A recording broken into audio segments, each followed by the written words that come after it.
It's in times like this I remember the ancient wisdom. Ooh, I love wisdom. What is it? He who smelt it, dealt it. What does that even mean? I don't know, something to do with smelting ores or something. Ladies, gentlemen, and monsters of all ages, how do you feel about having fully upgraded armor and fully reinforced artian weapons? Because I imagine for most of you that sounds pretty good, at least once you've reached the endgame properly, and especially if you want to avoid getting one-shot by the biggest monsters, because they can one-shot you with poor defense numbers, but if you upgrade your armor and use proper armor to begin with, that stops happening very quickly. The best way to achieve this in general then is to use the Smelting Foundry. This is a function you have in the oilwell basin base camp, and this NPC will very simply let you exchange monster parts for either armor spheres or for artian weapon upgrade materials. The amount of artian weapon materials you will want over your journey as a hunter mostly depends on how many different weapon types you use and things like whether you care about having different elements or statuses or stuff like that, and the amount of armor spheres that you'll need depends on how many different armor pieces you will end up wanting to have fully upgraded. For an idea of how many spheres it takes to upgrade various high rank armor, one piece from craft to full upgrade of Guardian Ebony Odogoron armor, which is a pretty common mid-high rank set, costs 23,000 points worth of armor spheres, and I'll be calling the points smelting points from here on.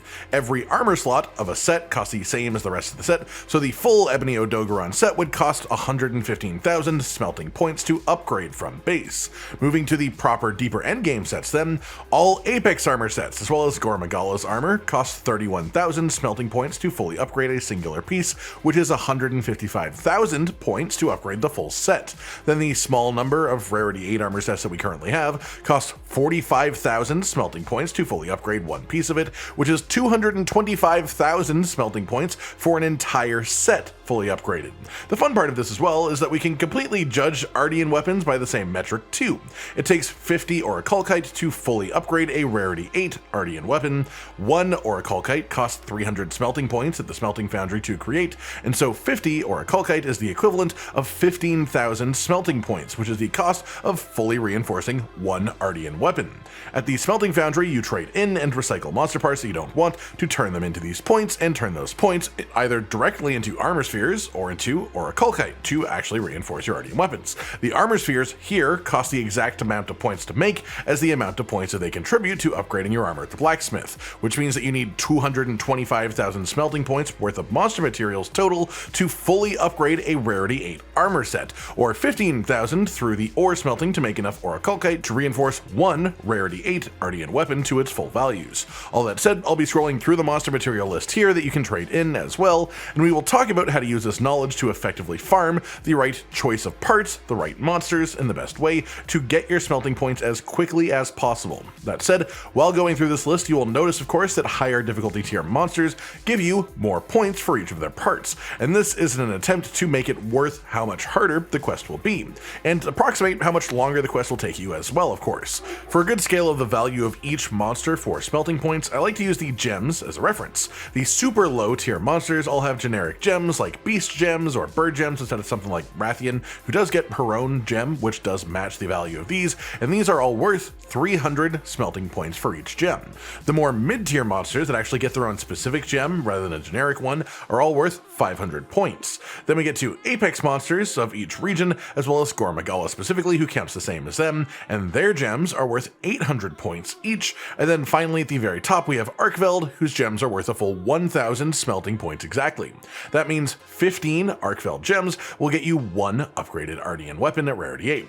255 Arkveld gems will upgrade you Arkveld's own armor set. And now that you've heard that rate, you're probably starting to cry just a little bit, and don't worry, I have already been through that. The main consideration here is the value of different parts, specifically the difference between Apex monsters and Arkveld specifically, and this requires some self-reflection and some genuine reflection on your hunting too.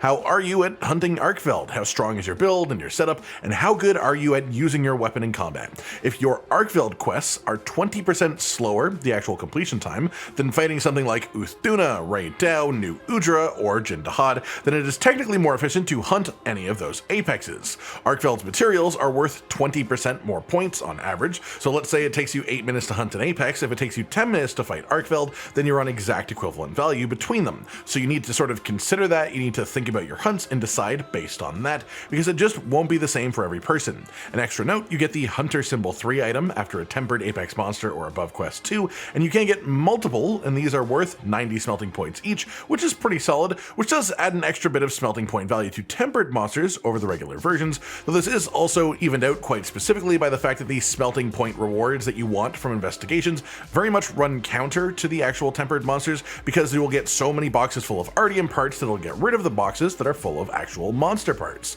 That said, now that you've got an idea of which monsters to aim for, let's talk about how to maximize this, because smelting points work off of monster parts. There are a few ways that we can boost our drop rates as a result. The first is the feast from Azu's. While hunting, occasionally you will get a notification about a feast being available, and you get offered specifically the feast from Maki in Azu's. She will give you a buff that lets you carve an extra time per hunt. This increases your end of hunt rewards from 3 to 4, which is a 33% increase by itself. That said, it's worth mentioning that most monsters can be captured at around 20% health, which does speed up the actual quest timer overall, getting you to the reward screen faster, which makes them more efficient as a result. You may be thinking 33% increased rewards is better than 20% faster rewards, but you will find out otherwise pretty quickly, actually. That said, either of these things is definitely better than just raw killing monsters without the buff just for the sake of killing them, but for pure efficiency, and especially for this purpose, you want to capture every monster as soon as they are low enough health to be captured.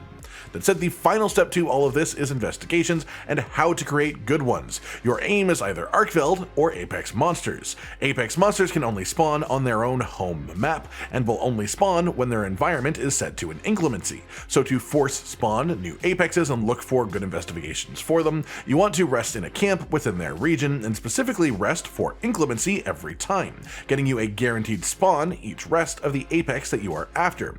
While doing this, you will also see arkveld show up on occasion, as he can show up on any map during any condition. So if you are aiming for arkveld specifically, there is no extra special method really. I'd more recommend choosing an apex to look for and then just grab arkveld whenever he happens to pop up. That said, the technically most efficient singular hunt for this would be tempered arkveld on the Wounded Hollow, specifically the arena map, as hunting on that map is far more efficient than hunting on any other map due to a lack of zone changes because it's an arena.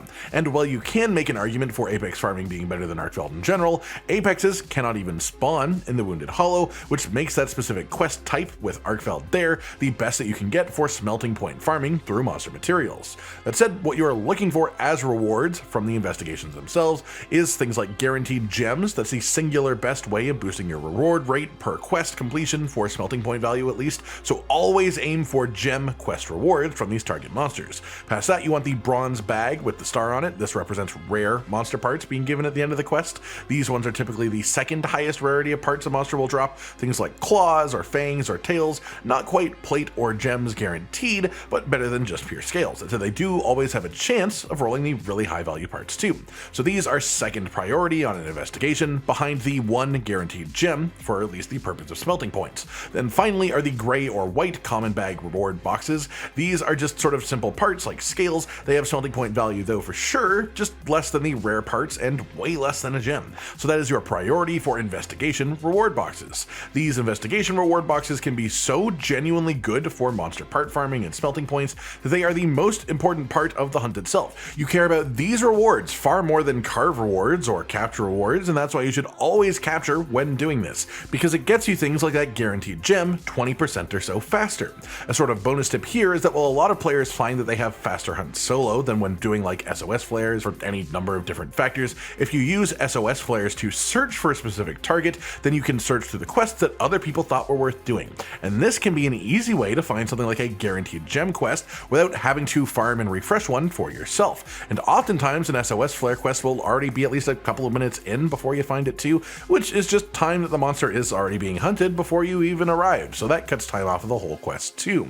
But obviously that means that you might miss out on some part breaks and wound pops, which do actually affect this too. And this is the sort of final tip here for farming smelting points. Breaking monster parts makes more parts drop than otherwise, and oftentimes these are pretty valuable parts too. Things like horns for fangs for breaking the head, or things like tails tails if you break and or cut off and carve a tail. When you pop a wound, you also get a bonus part drop from that, and these tend to be slightly lower value parts, but still bonus parts for bonus smelting points nonetheless. This means that focusing on breaking parts and popping wounds while fighting a monster will generate more smelting points per hunt as well, and you can lean into this with skills as well, either through Partbreaker for destroying parts specifically, or Flayer for creating wounds a little bit faster, and hopefully getting more wounds in a hunt as a result. That said, it's important to mention as well that this is a factor, but of course I recommend not leaning too hard into that despite telling you that it exists, as again the best rewards for this for smelting points are the investigation reward boxes, and so the most efficient skills for smelting point farming